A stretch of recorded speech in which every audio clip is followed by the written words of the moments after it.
All right. Today we interviewed Beki Darlin. She is awesome. She's built an incredible women's organization all around business acquisition. Yep. She's been at every one of our conferences and events, putting together panels, all of these pieces. Big part of her life was doing consulting for equity. Yep. And then I think just because she's been around it and said, you know what, I'm going to do it. The opportunity came. She's halfway through her due diligence of putting this deal together. So I'm truly inspired by Beki, like hanging out with her and meeting her. Ben, what are your thoughts? Yeah, I mean, she's a spark plug. She's got a lot of energy. She's a connector too. So she's trying to drag in various women and other people and entities to try to, ultimately get people educated on the space. And I love that. And I think that one of the things that I continue to encourage is more women in the M&A space because I think it's needed. And I think on top of that, she's just an incredible businesswoman in her own right. Right. So, I think that the deal structure that we talk about on the show was pretty creative and solved a problem that probably would have cratered probably 9.9 people out of 10. Easy. They would have just walked away and said, I can't make it work. And she, over a lunch was able to kind of work through the challenges and come up with a win-win. So, really, really excited to have had her on the show. Yeah, let's jump right in.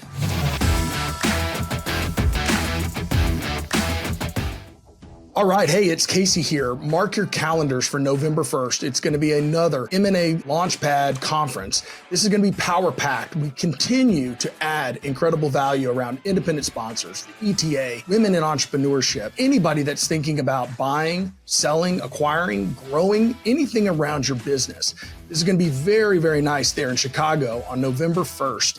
And you can find us at the M&ALaunchpad.com. You're going to use the code LAUNCH, and this is going to give you $150 off of the event. We look forward to seeing you out there November 1st in Chicago, M&A Launchpad. Hey, Beki, welcome to the show. Yeah, thanks, guys. Thanks for having me. It's nice to see you again. Yeah, it's exciting. I'm joined here with Ben. It's a special moment for me. It's the first one he joined us with as our partner, and it's just been exciting. It's usually with Ferris. Yeah. So I'm taking over for the next few shows. Ferris is out of the country on vacation, and so we want to keep the momentum going on the podcast. So excited to be joining my business partner Casey here, and we know Beki. And we got a great guest today that's going to kind of tell us a little bit about her story, but excited to add some value today. Yeah. So Beki, Why don't you tell our audience, about your background, what you're doing in M&A, and all this fun stuff that we've talked about? Yeah, so I kind of had a crazy journey getting here. I actually started out my professional career wanting to be an attorney, but I was married to an active duty military member at the time, and Uncle Sam likes to make you hop from state to state, which isn't great for a law degree or practicing law. So I actually shifted into sales and marketing about 15, 20 years ago and worked my way up through that, had my own marketing agency that I exited, and then went into a fractional chief marketing officer, chief revenue officer kind of role. Was scaling these companies with exponential growth and was wondering why I wasn't getting a piece of the upside, which led me to kind of the consulting for equity and kind of into the ETA world, where I realized I could do literally the same thing that I was already doing on a retainer basis for a piece of equity in conjunction with these fabulous operators who were acquiring businesses. And so it kind of just scaled through there and then wound up, which we'll get into a little bit more, developing the women's group and then pairing as a growth partner on an acquisition that turned into full 100% owner operator position on it. So that is kind of what brought me here today. That is exciting. Yeah, very exciting. I will, let me just kind of go back just on a little bit of that. So I've heard a lot about consulting for equity, right? I mean, there's people that have written books about it and all that good stuff. Tell us about that, because it sounds like, I mean, maybe some of our listeners don't want to go out and get a loan. They don't want to get, do all those pieces, but man, they want a piece of the deal, bringing their skill sets. How does that all play out? Yeah, it's a fabulous question. And it was actually something that attracted me originally because I didn't want to be in that full-time owner-operator role originally. I just wanted to handle my lane of expertise, which was sales and marketing and growth, right? And so that allowed me to go in and do that. I think a lot of people, when they look at structuring it, they look at structuring it cold to a new company of, you don't know me from Adam, but I'm going to come in and also give me your equity, which doesn't really work. But what does work is to do a probationary period of 90 days or so and say, hey, this is how we work together. If things are going well and I create growth for your company, then any of the growth that I create for your company, I would like a piece of the equity out of that growth. I'm not taking out of what you already have in your pocket, but if I'm bringing additional growth to the table, I deserve to have a piece of it.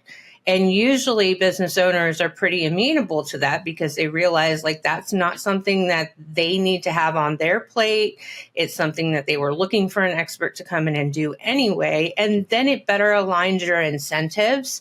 They want their company to grow. You want their company to grow. And everybody is working for the best good. And as if you're getting into search and you do have marketing or finance or operation or some like specific skill set that could directly contribute to the growth of the company, then that can be a really good way to like indefinitely extend your runway. So you don't have to make a snap decision because you only got 2 months of runway left and you haven't gone under LOI on anything.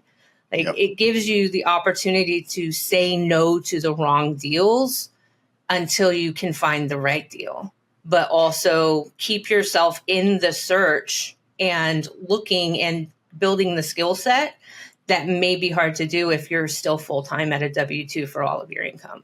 And I think the one thing that's interesting too about this is it's kind of a concept where you can get some of the upside without as much of the downside, right? There's not a lot of risk here. There's already a business. You're working with the business owner. You're, like you had mentioned, you're not taking anything. They're not taking a part of the apple that they already have, right? You're saying, hey, I'm going to grow more apples for you. And of that, I'm going to take a little bit of this new apple. And I love that because I think people that maybe don't have, they've got great skill sets, but again, they either don't want to take out a loan. Maybe they don't have a lot of cash in the bank. There might be a myriad of reasons why searching full time or even just going and trying to get a business. Like you said, there's a finite amount of time that you have to get it done too, which is a lot of risk too. That's an easier way to kind of get into the game. So yeah, I think interesting. I couldn't agree more. Yeah. At the end of the day, there's a lot of ways to get into the deal, right? And so many people sometimes are like, well, it's all or nothing. And I really like that whole angle. It's like, look, while you're searching, while you're thinking, while you're learning, contribute your skill set to a team. Yeah. Because that's one of the hardest things to do at H&M. It's like been, gathering people, executive level people to help you run the business. That's the power. And, and if you don't have a lot of cash to pay those members, maybe there's some equity too. So that's another way to attract a Beki to your team on the marketing. So pretty amazing, Beki. So then what follows on after that? So like you start doing the consulting for equity, and then I guess you said, hey, I want to do this myself. Kind of, not really. So with the consulting for equity, the other benefit of it is you can work with multiple companies at the same time. So it's more of like a fractional model. So you get what I call like a deal making light because you're learning the negotiation skills and you're learning the terms around what is equity, what kind of equity am I negotiating for? And you can kind of build that skill set. For me, the current deal that I'm pursuing a 100% acquisition of, I originally was the growth partner on it. So I originally was not supposed to be in the full-time operator role. I had paired with somebody who was going to take on that day-to-day operator role. They did have a background in the architecture and interior design space. They had the background in the architecture and interior design. And I was like, I know how to grow the company. And we're like, great, we'll team up and I'll run it and you'll grow it, right? And so through some of the regulations that came out with this new administration, their participation wasn't feasible anymore because they're a Mexican citizen. And so we're using the SBA. So you're talking about under the SBA guidelines, the new guidelines that changed. The brand new ones that just went into an effect. Did that just make its way through? I think that just passed, right? Yeah. So the one about the executive order about the citizenship of ownership came through in March. But the SBA 5010-8 update just went into effect June 1st. Okay. So we're fresh on that. So that was, we had gone through such negotiations with that deal, and we can talk a little bit more about that deal. But but it didn't make sense to walk away just because of that change that kind of forced our hand to, if we were going to use the SBA program, it had to be a U.S. citizen that did all the financing, and the deal was still a good deal.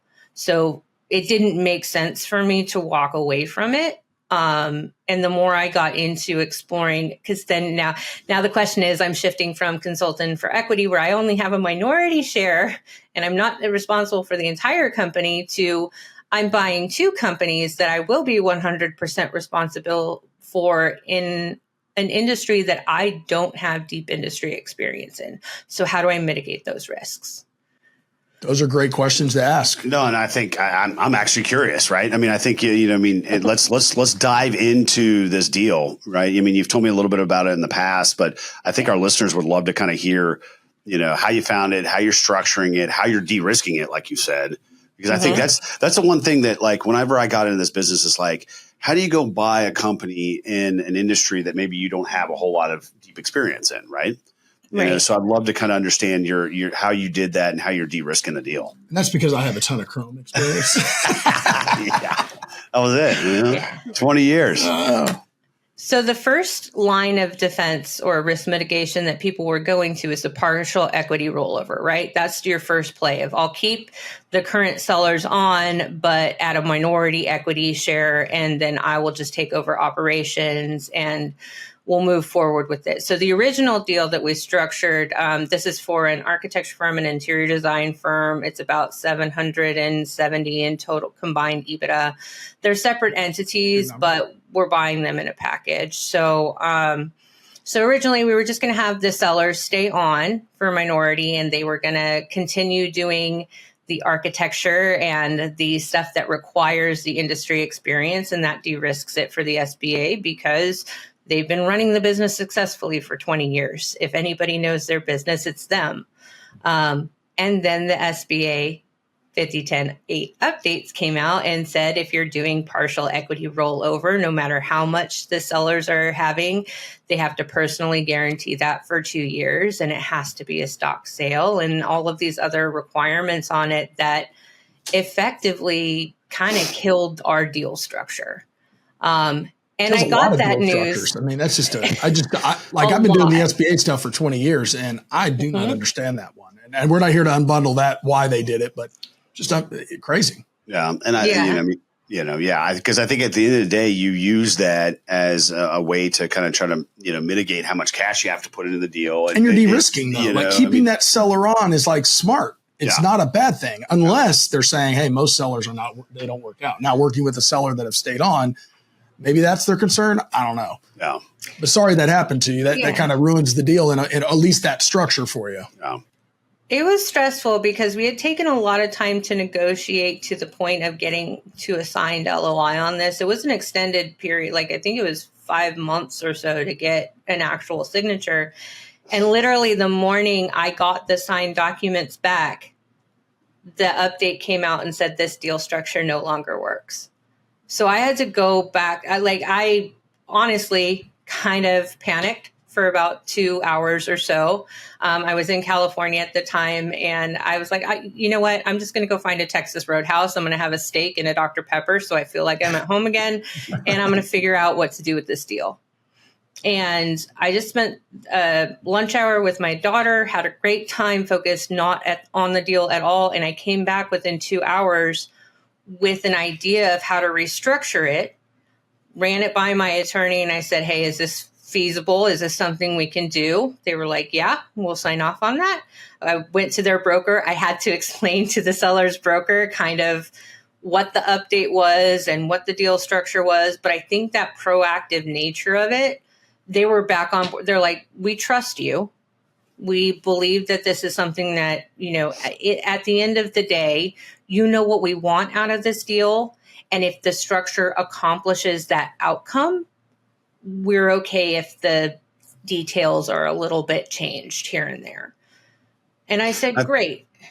And I love just to unpack that, because I think that's where a lot of people fall flat, where they're trying to kind of creatively maneuver their way because they don't want to ruffle the business owner's feathers, or maybe they might scuttle the deal. But I feel like being proactive and just communicating some of these challenges along the way, 99 times out of 100, that's the better way to approach this, right? Versus trying to like kind of keep it close to the chest. And then, when things are no longer, you can't push anything further, right? Then you're like, oh, sorry, I don't think the deal is going to work out. But I think people end up getting pissed. So that's probably the better way to approach is be proactive in communication, right? Yeah. And just understanding. And maybe it's even an educational point when you're talking to the business owner the first time.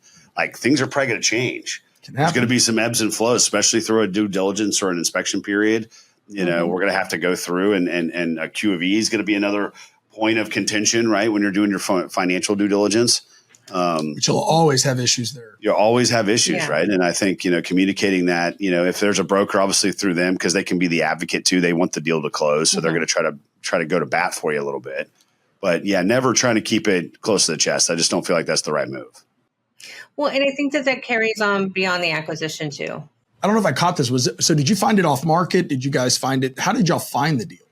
So it was brought to me. The operator had given the buyer profile to a couple of different brokers that specialized in or that had architecture firm deals, because not every broker does. And they had sent us a couple that we were looking at, and this was one of them.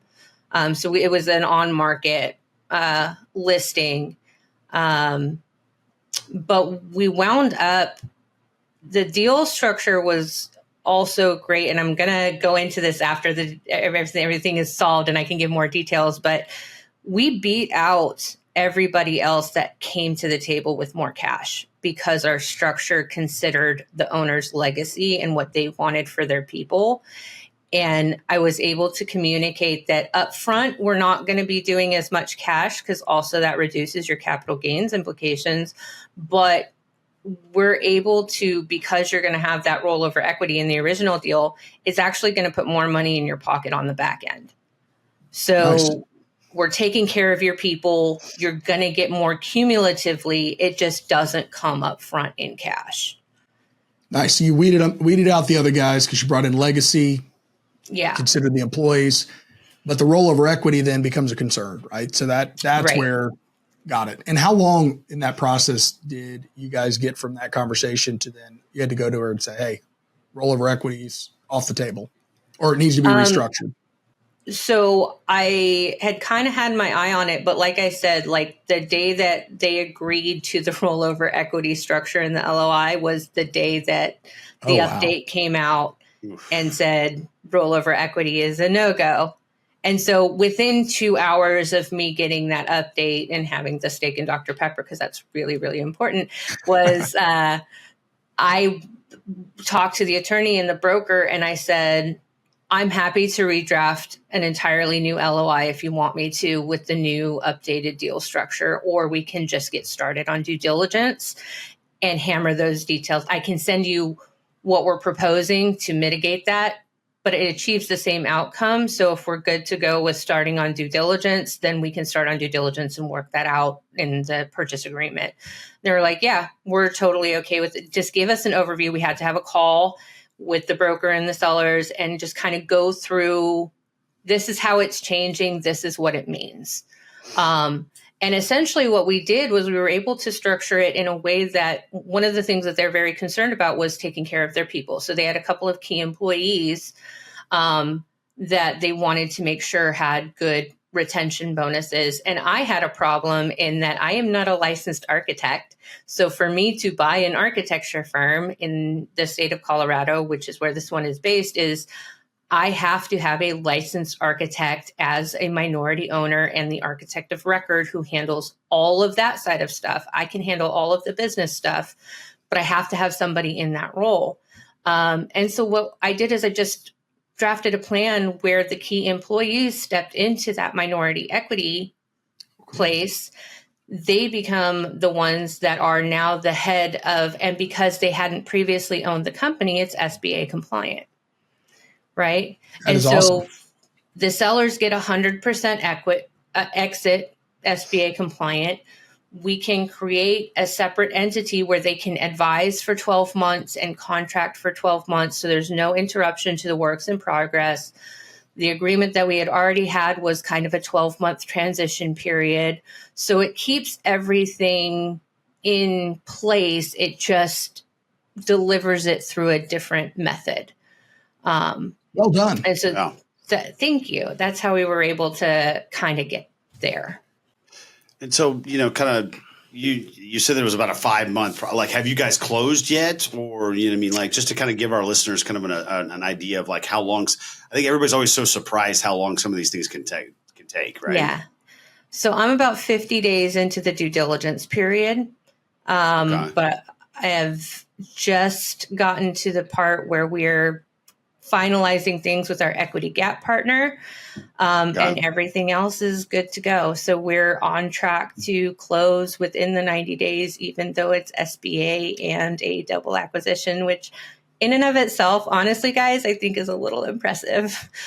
I absolutely think so. And SBA is very slow right now. And so good for you to be on top of it and get them what they need. They're trying to figure out everything over there. Yeah. So, kind of going back to our earlier, conversation about buying companies in industries that maybe we're not as familiar with, right? So how do you bridge that gap? I mean, I know obviously you're going to have some equity ownership from the key employees. They're obviously going to have that experience, right? But how do you get comfortable, right, owning now an architectural firm, when you're not an architect? Right. And the other the second part of that question too is why architectural firms? Great. We'll tackle the first one. So I think it is any CEO, when you're stepping into the CEO role of any company, your job is to not know all the things, but your job is to know how to find the people that know the things. So one of the things that I did almost immediately when I lost my operating partner was I started looking for some sort of COO that had the experience that I could bring in to partner with me on this. And I actually found an amazing fractional COO who has 17 years of architecture experience. She served 3 years in operations and finance for a big architectural firm. She was a past president of the AIA in North Carolina. Like, she has the chops. And I had a conversation with her and we worked out an agreement for her, upon close. I've got a 12-month contract with her that also de-risks it for the SBA because they're asking that same question. Right. Nice. But I had a good mentor of mine. He said, get the book, Who, Not How. Yeah, right? It's finding who. And that's exactly what you're doing. Absolutely. Because architecture was not on my radar at all. The only reason that I originally got into it was because I saw the potential for growth there. And from that business like growth lens, value acceleration, there's a lot of opportunity there. It's also like a lot of other markets where it is a highly fragmented market that has a lot of opportunity there that people don't know how to take advantage of because they look at it and they think, I'm not an architect. But you have people who aren't dentists doing dental roll-ups, and you have people who aren't physicians doing medical roll-ups, and all of people who aren't HVAC operators that are doing HVAC roll-ups. So it's just a matter of, this is a problem. How do I solve for this problem in a way that de-risks it enough that I have reasonable certainty of success here? Yeah, I love it. Yeah. And so I just want to say to the listeners, right? So we have known Beki for a few years now. She's been on a panel at every one of our conferences. She has been pulling together women to come in and talk about M&A. And so, Beki, I want to first congratulate you on the deal. We wanted to talk about that because that's a very exciting point. But, we're kind of getting that midway, and I want to start talking about the other stuff, right? Because you're very engaged. You're very much about giving. And I think that's why some of the great things are happening to you is because you give. And we've seen you on our panels and at our event. You're just, it's awesome. So why don't you talk to us a little bit about your organization, how you started it, and man, why should more women be in this industry? Yeah. So my organization is called WAEE. It's our Women's Acquisition Entrepreneur Ecosystem. And it was born actually out of a random tweet that somebody put a tweet out there on SMB Twitter that said, "Why aren't there more women in acquisition?" And it hit me, and it was kind of cognitive dissonance for me because I knew a lot of women that were in ETA, even though I was not fully involved in the world quite as deeply as I am now. And what I realized is it's just like a lot of industries. They're out there, but it's highly fragmented. They all are high performing, very ambitious, driven women who are doing it all by themselves and think that they're one of one out there. And so I had the idea of, well, what if I could aggregate all of the resources? So think of like learning about, like, acquiring a business is a 10-part problem. Most of the resources out there solve 1 or 2 parts of a 10-part problem. And I was like, well, what if I could create a solution for women that solve 10 parts of a 10-part problem, where we had the buyers, we had the sellers, we had the due diligence providers, we had the lenders, and we had the education and the network to kind of connect all of them together. Because what women really need in this space is they need community of people who think like them and approach business like them, which they're not getting in a lot of the other great organizations that are together. They go and they're still 1 of 2 women in a cohort, and that's great, but it's not custom built for them. They have to translate everything when they're learning about stuff, or they use an approach that maybe is more aggressive than they feel naturally comfortable being, and they would rather be a little bit more collaborative. But where do they get the feedback on how to do that in a way that doesn't give up any leverage?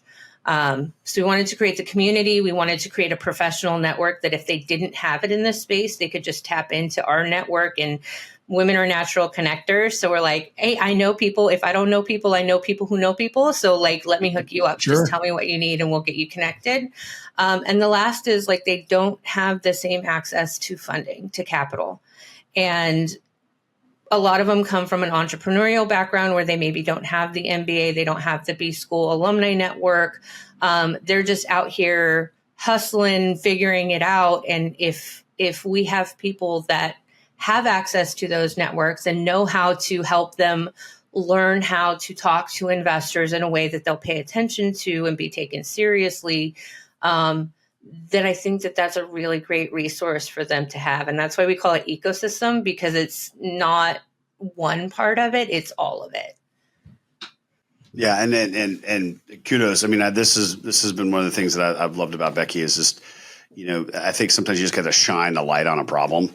And, but, not only shining a light, but you've also kind of solved, which is like, hey, this is a group that, is here to kind of collaborate and kind of help each other, and I love anything that kind of drags more women into these types of spaces. I mean, I've been in IT, I've been in commercial real estate, obviously M&A at this point too. Right. And all of them are male dominated. And I think, that's something that I've tried to over the years kind of encourage more and more women to be a part of, because there's a lot of opportunity out there. But as you said, right, they might not, have the resources or, the connections, or they might not feel comfortable kind of playing in some of these spaces. And I think it's just, ultimately, it's all just about, providing for lack of a better word, a safe space for everybody just to kind of just talk and like, communicate and learn in that environment. And so kudos, I mean, as a father of a daughter, I want to see her get into these spaces. And so, but there needs to be more of these, and we need to encourage that to kind of happen. Right. Because I think that there is a lot of opportunity, even in like, to even think about like traditional, like where would a woman like fit in as an entrepreneur? Like, I think, they would kick ass in a lot of different spaces. They just don't even think about it that way, because it's like, oh, what's chrome plating, right, is a completely male dominated, type business. But, I think that, you just have to have the tools and the resources and the connections to be able to pull it off. So yeah, love to hear that. So Beki, let me ask you this, just straight up, because you've gone out, you've talked to a lot of sellers. Do you feel like women are treated different when they're at the table with a seller than a man is? Do you think that that's something that you're Sometimes, up against? Yeah. Or is it in your head, or they really treat you differently? I think it's a combination, but I think that there are some places where it's really like glaring almost to the point of like, it's 2025. I can't believe this is still an issue. Where we'll have, for example, we have a lot of women that are in partnered searches with their spouse or significant other, and they've talked about, I'm going to be the operating spouse. Like, I'm the one with industry expertise, but they only ever want to talk to my husband, or they defer to my husband or my spouse. Or we've had husband-wife teams that have independently submitted like NDAs to brokers. And without question, the females are always asked for proof of income or proof of funds when the male counterpart is just sent the SIM. And there's no gatekeeping. There's no verifying. Are you serious about this? There's no extra hurdles to jump through.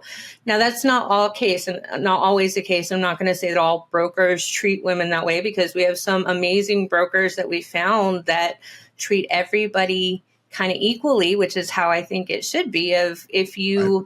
What they're filtering for is, are you a qualified buyer or are you a tire kicker? And that's some of the, is it in your head kind of thing that we've adjusted is, if you go, it doesn't matter what your gender, now you could be an alien and go to a broker and be like, hey, I want to buy this cash flowing business and I have no money and no experience and I don't know what you're looking for, but send me the SIM. They're not going to send you the SIM. And that's not because of kind of like you inherently, you're not prepared. Like, you haven't done your homework to be taken seriously. But if you do your homework and you are in a position to be taken seriously and you're still met with gatekeeping or bias, then that's when it becomes a problem. And when we need to figure out, is the deal good enough to jump through these hurdles and kind of navigate some complex gatekeeping? Or are you better suited going and talking to a broker who's going to treat you like a human being and understand that you're serious about what you're doing and be able to give you opportunities? Or do we look at an off-market search where you talk to sellers? Sometimes the sellers are the same way. I think it's just a matter of like, humans are going to human. And so you kind of have to understand, what is this human across the table from me looking for when they're trying to accomplish what they're trying to accomplish. Like, a broker, if they're a good broker, is trying to help the seller sell the business. Well, what do they need to know? They need to know that the person who's buying it isn't going to take it and run it into the ground immediately, because they don't know what they're doing. So I think that there's a little bit of like gatekeeping that should happen. But if you're a qualified buyer, you should have access to those opportunities. So in your association meeting, are y'all like working on with the women, like posturing and objectives and things like that? So like, for instance, when I literally met with a seller yesterday, okay, and walked into the room, 2 brokers, seller across the table, drove up to Dallas, fairly large size deal. First thing the brokers say, Casey, we appreciate you're here, but look, we hear that term independent sponsor. To us, that means you have no money. And I said, rightfully so. I said, at this moment for this deal, I do not have any funding to buy this deal today. I said, but, if you're not going to treat me like everybody else in this process, I'll just walk right out the door. I'm good. And the seller said, nope, stay. And it was just one of these moments like where, it's a lot of posturing. And I don't know if, I can't speak for women. I'm not a woman. I have 2 daughters. I love them to death. But posturing is such an important thing if you play poker. And I think guys naturally kind of have always had to posture each other, because I knew growing up, the older guys, I mean, if you didn't have your hand over your chest or something, they'd punch you, and so it's like the females don't really have to play that. And I think there's this whole methodology and science around posturing. Like when you come in, it's almost like I have a little 30-second pitch that basically tries to overcome these objections. And so I wonder if if you do teach those, that's great. If not, I think that could be really great for women to have here's your 5 posturing techniques when you talk on the phone with the broker, or, you know what I mean? Because these are those things that, we do naturally as guys, because we've had to. I think women do it naturally, but they do it differently. They do it differently. Yes, absolutely. So for women, a lot of times there's a lot of subtext that we have to pick up on in order to be able to operate in the world. Like there are a lot of things that are said without being said, or body language things, or it's the same type of posturing that comes, like they're just trying to check you and see if you're going to stand up and if you're a worthy opponent or not. Right. Right. Yes. But for women, sometimes one of our greatest leverage points is being underestimated. Because if we can come to the table and we know our stuff and we know your stuff better than you know your stuff, like one of our best ways to do that is through research, which is part of why the aggregation makes a lot of sense, is if we know all of the plays and we can have a contingency plan for A through Z, and somebody comes at us like independent sponsor, we think that means you don't have any money. We would probably take a similar stance to what you did, but we would take it a little bit differently in that, you're right. We don't have the money. We do have access to all of these resources that we'd be happy to bring and deploy in this case.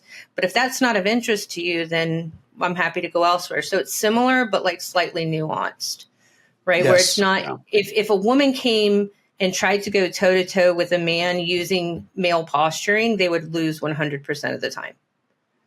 That is a great point. Come in fully in their feminine but are firm and know their stuff, then I think people just as humans take that seriously. They can tell when somebody's serious and will get business done. And in business and acquisition, so much of it is, can you execute? Like that's the question that everybody is trying to answer, from the broker to the lender to everybody is trying to say, can this person get it done? Yeah. And I can tell you without a doubt that women, especially minority women and especially veterans, can get it done because they've been getting it done on multiple levels their entire life against increasing odds. Like they've had to MacGyver the situation and figure out a way to make it work because they don't have any other options. So if you want somebody who can definitely get in there and has the resilience and the grit and is able to figure it out and make it work and collaborate and connect with people, that's where women shine. But they have to do it from being a woman, as being a woman, rather than trying to model it after how a man would approach it. Love it. That's a great answer. I love that. So, and speaking about negotiations and stuff like that, I think everybody Don't Split the Difference. I love that book. Just an ex-FBI negotiator. And I think those are tips and tactics that anybody, doesn't matter if you're a woman or a guy, just understanding how to just negotiate. I think that's the one thing that, as aspiring business owners or as business owners, right? People that want to get into this space, you've got to know how to sell. You got to know how to negotiate. It is what it is. And if you're not comfortable doing it, make sure that somebody on your team is, because you're always doing it, right? What Casey was just describing and what you probably had to do right off the bat is, how are you selling Beki and Beki's vision of this company, right? And I think that's how you encourage people to trust you, right? At the negotiating table is like, okay. And you even got past that. You even said, I'm not going to give you as much money up front as these other people. But the only reason they're really going to take that, you had a creative structure, but you ultimately built that rapport and you built that trust. And that's one of the most important things too. Big time. So I think having that skill set, and regardless if you're a woman or a man, is important. But I was curious, Beki, so like what's next, right? You want to get the deal closed. Are you already kind of looking to acquisition number 2, or maybe it's another industry? What's the next plan? Yeah, I already have like several targets on my radar. I just requested a sim for one today, right before this call, because I have a vision for this company. It was always intended to be a platform company for a pretty extensive roll up towards IPO over the next 7 years. We may not go IPO, but if we build for the most stringent case, then all of the other options are available to us, and it's a really clean build. So that to me makes sense. The architecture space is right for it. And we're bringing an element that I'm very, very excited about, which is neuroscience into architecture and interior design, which is a wide blue ocean that has a lot of potential over the next 7 years, especially with the addition of AI. AI will replace some things. It's not going to replace everything. And there's a lot of ways that you can use it in complementary methods to help extend things. Even with our way, I'm kind of dialing it back for our way, is we have a couple of AI tools in the works that literally somebody can come in, take a quiz on their base knowledge of business and entrepreneurship and acquisition, and the AI tool will custom create an education plan based on their weak areas that'll help them get their skill set up quickly, so that when they go into negotiations, if deal structuring is a weak point for them, or if, high finance, they don't really understand all of the options available to them, they get a quick schooling on it. It's kind of like a hands-on MBA type of program, but custom tailored to what they need on their journey to be able to execute on what they're doing, which I think is a really fantastic use of it. With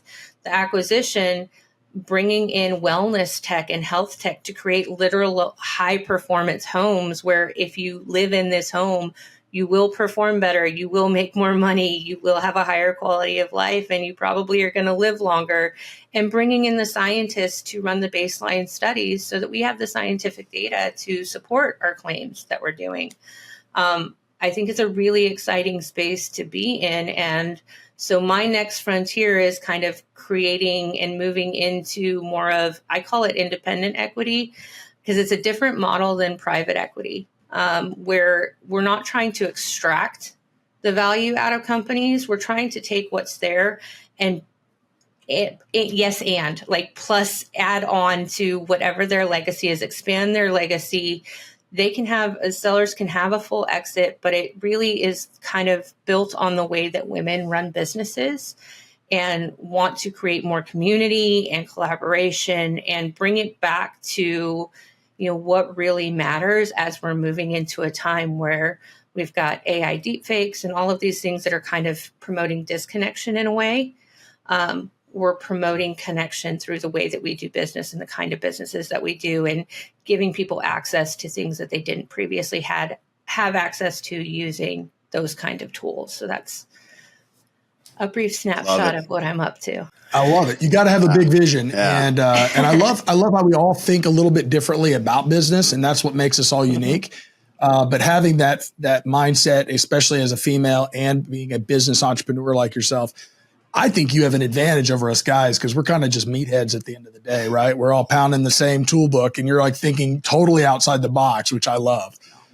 So no, that is great. So I think right now, Beki, we're going to jump into our rocket round, but very much thank you for all that you shared. Yeah, no, it's great story. And I think it's an inspiration. I mean, I think the organization that, and we'll get into, we'll share with our listeners kind of maybe how they can reach out to you, maybe be a part of that organization as well, and ultimately start their entrepreneurial journey. So let's get into this. All right. The rocket round is where we ask our guests 3 very important questions. All right, Beki, first one, what do you like to do in your free time? I like to go to axe throwing competitions with my daughter. All right. So, do you participate or are you just watching? We both competed in the World Axe Throwing League challenges. She competed at the adult level. I brag on her because she's a little baby badass. But we just do axe throwing leagues for fun. It's a great bonding for mom and kid, and she gets to play with sharp objects, which, that might be the first on this podcast. That is the first. Absolutely. I love it. I love it. Yes. All right. So let's do the second one here. So, most memorable moment in your business journey?